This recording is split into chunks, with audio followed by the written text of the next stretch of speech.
Oreo Fat Talks. Hi everybody, welcome to another episode of Oreo Fat Talks. I know it's been a while that I posted. I really apologize for that. That's not my intention. It was just a rough few weeks of my life, I would say. But I thank you for understanding, and I hope going forward that doesn't happen again. And I hope you're still committed to this as much as I am. I just had a rough patch, that's all. But I'm fine now, as you can see. I hope I look good. All right. So every now and again, I would post on my social media asking everybody to send me topic requests. Feel free to shoot me a message, and I would love to do whatever you request. I can't promise I'll do each request, but I'll take it under consideration. This particular one is from my friend Dola. Finances in your 20s, okay? We're going to talk money.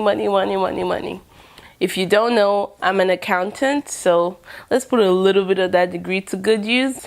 The 20s are exciting times. Take every piece of advice you get with a grain of salt, even advice that comes from me. When I was 18, I got my first credit card, and the credit limit at the time was $500. This is an 18-year-old being exposed to $500, like upfront shopping money, kind of. That's how I saw it. I got the whole concept. I knew all the general advice they give you. Yeah, you should build your credit, but use only what you have in your debit and you can pay back. Well, I knew it, but guess what? I ain't listen. It flew right over my head. Just being honest. I got a new pair of shoes every month. And I used to buy clothes. Oh, this is a good deal, $12. This $8 dress. This $6 this. But guess what? That amount adds up.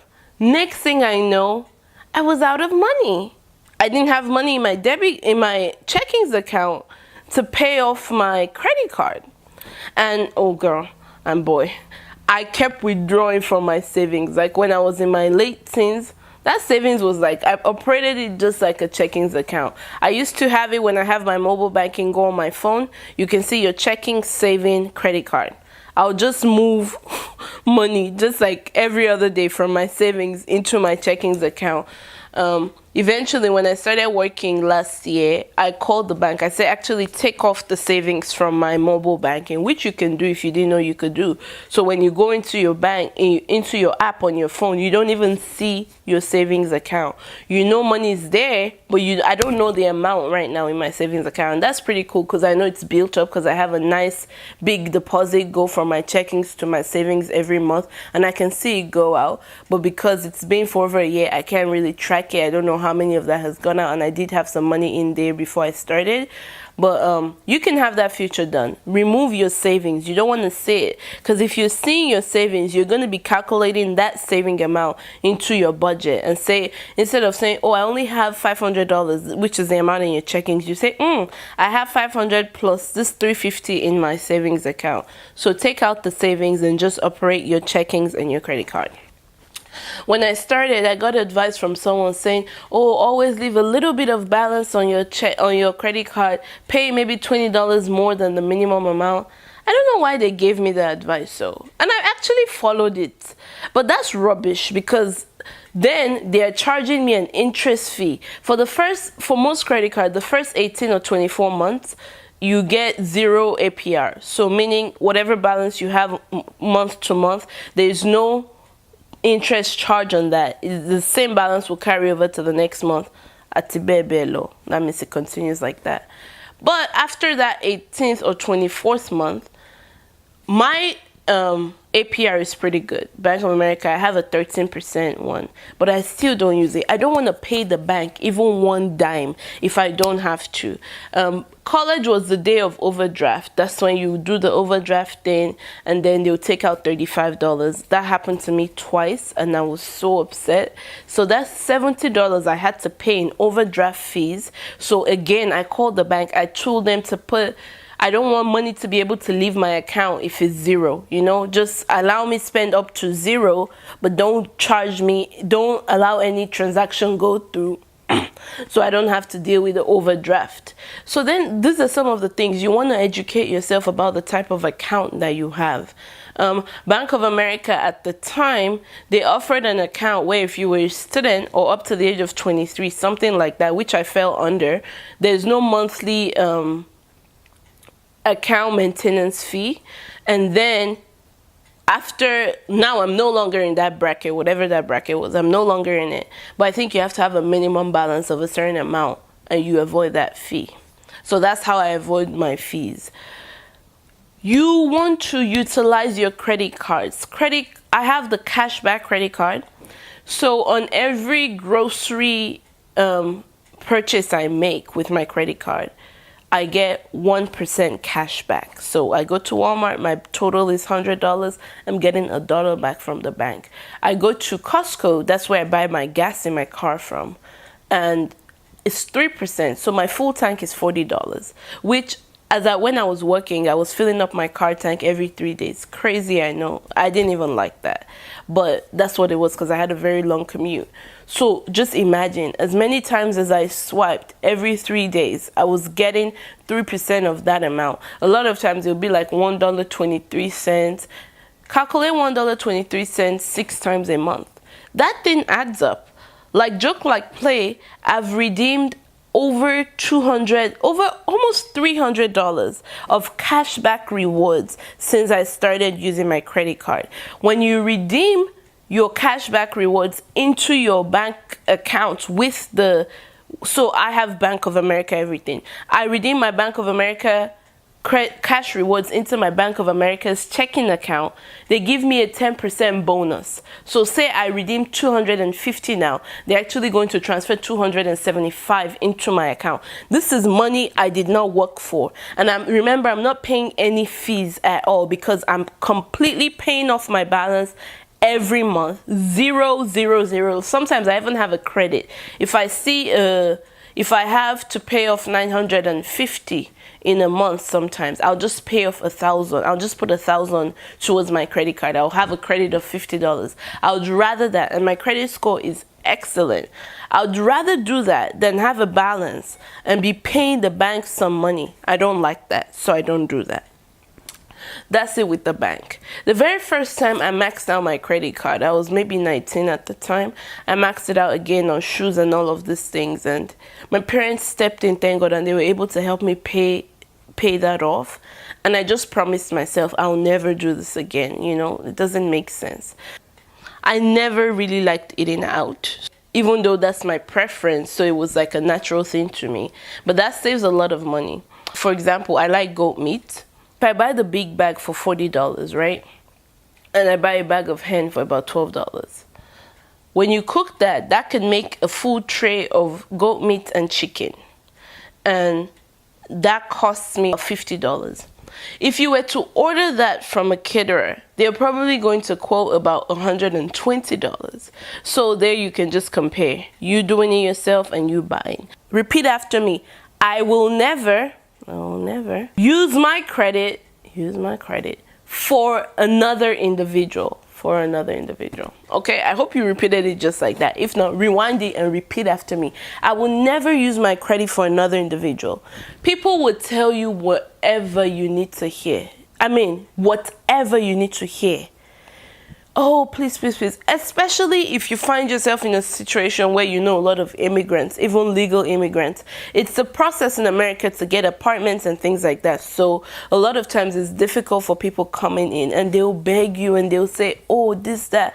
Temper mercy with justice, though. And remember that it's good to do nice things for people. But if it's somebody you know is struggling with money, or they say, I don't have $2,500 in my account straight, I have to work, find a job to get that, you don't want to dabble into that. If it's someone you know has money and the person can give you $10,000 cash, hey, this is the cash advance for everything I'm going to be putting against your credit, so that should I default or anything, you can automatically go and pay back. Get it in cash. Don't put it in your checkings account, because that's another thing you don't want to do. Do not have money in your checkings account that's not for you, okay? So for me personally, I have an emergency envelope where I have some euros, some naira, and a nice amount of dollars, and my Nigerian and American passport. So God forbid if there's a fire or there's a whatever, I have where I'm going to, and I just need that envelope and I'm out of here, okay? One-way ticket to Korea or something, or Nigeria.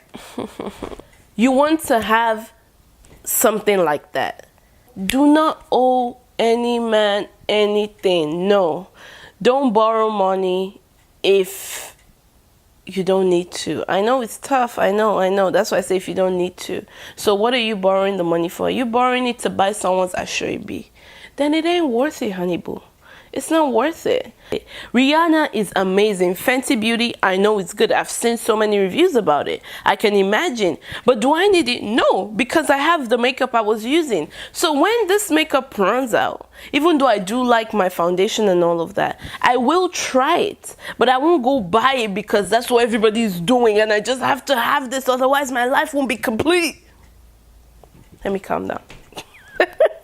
But you know how, okay, I can skip out on this $35 foundation for the next month and be able to add this extra $35 to my credit card payment. It's the small things that matter. I love to travel, so that's my biggest expense. When I do a trip, I'll talk numbers. When I went to Australia by myself last year, the total amount came to about $3,000. That's because I was doing the trip 100% by myself. So I bought travel insurance for the first time, which I never do. But I was like, I'm in a new man's land by myself. Let me be covered, okay? So I bought travel insurance. That increased the cost a little. I took a taxi one time. It was $45. I was so pissed. If you had 2 other people there, you're splitting that in 3. So you're ending up paying $15 a piece, but I ended up paying the whole $45 myself. I mean, after that, you didn't have to tell me twice, okay? I went into the gas station, like, give me the bus pass, I need it. So now I know my travel expense is big, okay? I know it's expensive. That's my only big true expense, travel and my rent. I try to pay things up in bulk as much as I can. So my car insurance, I do the 6 month payment. Every 6 months, I paid the amount. I just like having peace of mind versus having to do something every month. I don't have a car note, but then again, my car is kind of old. Those are things you want to, I was going to get a new car and I was going to do the whole car note and all of that, which is what the average person does. Almost everybody who has a rather nice car has a car note. It's very, very common in the US. But I thought about it and I'm like, hey Jason, what's this? I'll be paying $250 a month for a car that is, I mean, it's nice. I want this new car. I will get it by the grace of God. That's the thing. Don't get tricked. They say, oh, just $100 a month. But how many months? What is the upfront cost? Am I going to get it cheaper if I pay upfront? If you go into a dealership and you have cash, if you have $12,000 cash and the car is $17,000, you can haggle with that dealer and you will leave that lot with a car.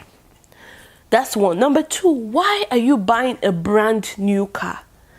I mean, we all know, or we should all know, as soon as you drive that car off the parking lot of the dealership, it loses a ton of its worth as soon as you drive it off.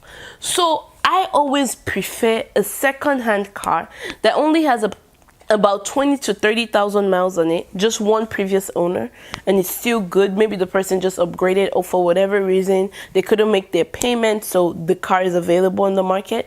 I would rather those cars. The last time when I was, as I said, I considered buying this car, so I went to a few dealerships and we were almost in this full-blown argument. The dealer trying to convince me, you can buy this new car. I'm like, listen, you're wasting my time. You're wasting your time. There is nothing you can tell me that will make me say, okay, I'll buy this brand new car. No, boo. I'm never buying a brand new car. Nobody needs a brand new car. Like to tear leather, as we like to say, you remove the nylon on the chair. Don't nobody care. In 1 month is the same as a second-hand car, but not like a rundown car. I'm talking about like still lovely cars, but just on the market for sale. Those are the cars I would rather. My body lotion, body soap, I buy the biggest tub they have. It's more value for your money, and it goes a long way.